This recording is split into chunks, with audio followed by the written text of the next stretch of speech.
రాష్ట్రంలో భవన నిర్మాణ రంగాల కార్మికులను కించపరిచగా మరి కవిత టీఆర్ఎస్ పార్టీ కవిత అధ్యక్షురాలు గారు మరి వాళ్ళు మా భవన నిర్మాణ కార్మికులను అవమానపరచడానికి మాట్లాడారు. నువ్వు సంఘీభావనం చేపడానికి పోయి మమ్మల్ని అవమానపరచడానికి మరి అలా బీఆర్ఎస్ పార్టీ పెట్టుకొని 3.5 నెలలు కాలేదు.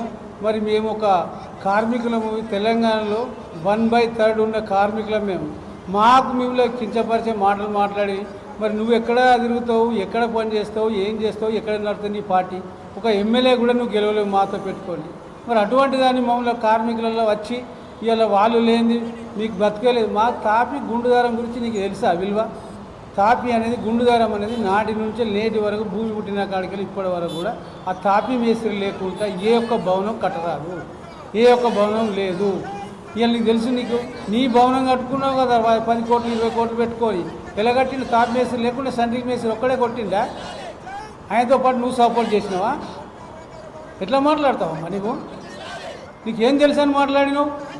కార్మికులలో ఒక ఖర్చు చిచ్చు పెడుతున్నావు. వాళ్ళ దాంట్లో మాకున్న 14 రంగాల కార్మికులు వాళ్ళు 1/3లో ఒక 1% మాకు సెంట్రింగ్ వేస్తారంటారు.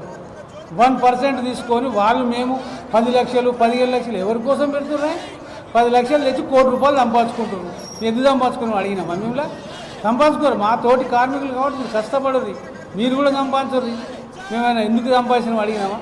మేము శ్రమ చేస్తున్నాం. మేము కిందికి వెళ్ళి పుట్టింగ్ల కాడ మొదలు పెడితే లాస్ట్ ఎండింగ్ అయిపోయే వరకు కూడా తాపి మేస్త్రే.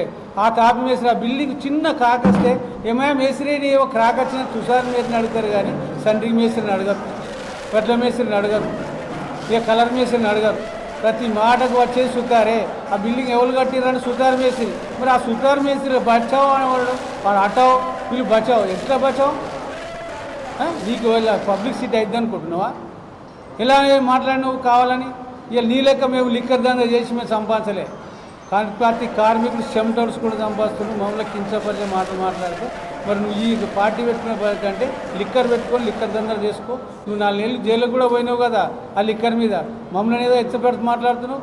ఇలా మీరు లెక్కర్ పెట్టి మమ్మల్ని కార్మికులను తాగుబోతాలని చేశారు. మీరు తెలంగాణ తెచ్చుకున్న తెలంగాణలో మీ యొక్క కుటుంబము మమ్మల్ని మొత్తం భవన నిర్మాణ కార్మికులను నాశనం చేసిన ఏకైక వ్యక్తులు ఎవరండి? ఇలా టీఆర్ఎస్ కానీ బీఆర్ఎస్ కానీ మీరు రకరకాల పేర్లు పెట్టుకుని మీ పార్టీ కుటుంబమే మా కార్మికుల మీద పగబట్టినట్టు చేశారు. ఇలా అందుకే మేము సాగదంపినాం. మేము పనిలేక కాదు.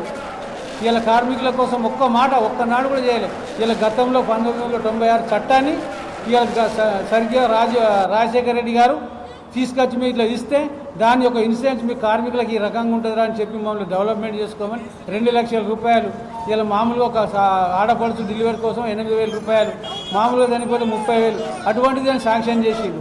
అదాన్ని పట్టుకొని మేము తనలాడుకుని పోతే మన పీసీసీ అధ్యక్షులు ఉన్నప్పుడు ఇక గౌరవ ముఖ్యమంత్రి గారిని మేము పోయి అందరు కార్మికులం పోయి, సార్ మాకు ఇది చాలా సరిపోతుంది అంటే నేను ఒకవేళ ముఖ్యమంత్రి అయితే 10 లక్షల రూపాయలు నేను చేస్తాను మాట ఇచ్చిండు. మీకు ఇంకా మీద దాంట్లో 2 లక్షలు 4 లక్షలు చేసిండు, 4 ఉన్నదాన్ని 6 చేసిండు. వీళ్ళు 4 స్కీములు చేసిండు. మేము ఇచ్చిన 10 స్కీములలో 4 నెరవేర్చిండు. ఇలా గౌరవ ముఖ్యమంత్రి గారు అయిండు, మాకు 4 చేర్చిండు. మేము ఆయన కోసం మేము మీరులా మీటింగ్ పెట్టి అయ్యా ఇంకా 4 ఉన్నాయి, ఆ 4 కూడా నెరవేర్చాలి అని మేము పోరాటం ఇస్తే నువ్వు గడువంటి చేయాలి. కానీ నువ్వు వచ్చి వీళ్ళు బచావు వీళ్ళు అటావు అనుకుంటూ వచ్చి ఇలా నువ్వు ఎక్కడో సార దుకాణాలు పెట్టుకో కళ్ళ దుకాణాలు పెట్టిన బేరం అనుకుంటున్నావు. అమ్మ దయచేసి మళ్ళీ ఇటువంటి కార్మికుల గురించి ఏ ఒక్క వర్గర్గా మాట్లాడినా మా దాంట్లో కార్మికుల దాంట్లో చిచ్చు పెట్టినా మిమ్మల్ని ఎక్కడికక్కడ అడ్డుకుంటాం.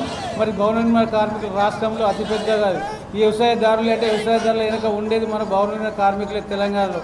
అది ఒకటి గుర్తుపెట్టుకొని చూసుకోండి. ఆ మాటలు మాత్రం దయచేసి ఎక్కడ జారకండి. మరి హెచ్చరిక ఇస్తున్నాం. ఇక రాష్ట్ర అధ్యక్షునిగా నేను భవన నిర్మాణ కార్మిక రాష్ట్ర అధ్యక్షుని ఎన్ని కార్యక్రమాలు ఇస్తున్నాం. మేము అది త్వరలో ఇక 31 తారీఖు నాడు మెదక్లో మేము పెద్ద ధైర్యంగా సభ పెడుతున్నాం. ఆనాడు కూడా నీ దిష్టిబొమ్మను దాగబెడతాం. ఆ లోపల నువ్వు ఒకవేళ సారి చెప్పకపోతే అతి పెద్దగా చేసి మేము అడుగుని దిష్టిబొమ్మ దాగబెట్టి నీకు మరి చాలా గుణపాఠం చెప్తాం. మాకు వెంటనే చెప్పాలి. చెప్పకపోతే మాత్రం మీకు ఎక్కడికక్కడ మర్యాద ఉండదని చెప్పి